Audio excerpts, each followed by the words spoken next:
Last ವಿಡಿಯೋದಲ್ಲಿ stock ಮಾರ್ಕೆಟ್ನ 3 ಟ್ರೆಂಡ್ಸ್ಗಳ ಬಗ್ಗೆ ತಿಳಿಸ್ಕೊಟ್ಟೆ and ಈ ವಿಡಿಯೋದಲ್ಲಿ ಡೀಟೇಲ್ ಆಗಿ ಎಕ್ಸ್ಪ್ಲೈನ್ ಮಾಡ್ತೀನಿ. ಲಾಸ್ಟ್ಗೆ ಎಕ್ಸಾಂಪಲ್ಸ್ ಕೂಡ ತೋರಿಸ್ತೀನಿ, ಸೊ ಕೊನೆವರೆಗೂ ಮಿಸ್ ಮಾಡದೆ ನೋಡಿ. ನಿಮ್ಮ ಸ್ಟಾಕ್ ಮಾರ್ಕೆಟ್ ಜರ್ನಿಯ ಪಾರ್ಟ್ 8 ಇದಾಗಿದೆ, the up trend. Up trend ಅಂದರೆ ಹೆಸರಲ್ಲೇ ಇರೋ ಥರ ಟ್ರೆಂಡ್ ಅಪ್ ಸೈಡ್ ಇರುತ್ತೆ. ಇದು ಜಿಗ್ಜ್ಯಾಗ್ ಥರ ಕಾಣಿಸುತ್ತೆ. ಈ ಥರ ಅಪ್ ಟ್ರೆಂಡಲ್ಲಿ ಏನಾಗುತ್ತೆ ಅಂದರೆ ಏನೂ ಆಗಲ್ಲ, ನಿಮಗೆ ಪ್ರಾಫಿಟ್ ಆಗುತ್ತೆ ಅಷ್ಟೇ.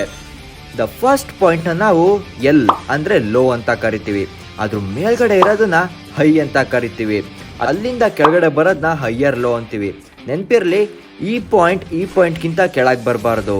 ನೆಕ್ಸ್ಟ್ ಇದರಿಂದ ಮತ್ತೆ ಮೇಲ್ ಹೋಗುತ್ತೆ, ಅದನ್ನ ಹೈಯರ್ ಹೈ ಅಂತೀವಿ. ಅದ್ರ ಕೆಳಗಡೆ ಇರೋ ಜಿಗ್ಜ್ಯಾಗ್ನ ಹೆಚ್ ಎಲ್, ಹೈಯರ್ ಲೋ ಅಂತೀವಿ. ಮತ್ತೆ ಹೈಯರ್ ಹೈ, ಹೈಯರ್ ಲೋ, ಇದೇ ಥರ ಟ್ರೆಂಡ್ ಕಂಟಿನ್ಯೂ ಆಗ್ತಾ ಹೋಗುತ್ತೆ.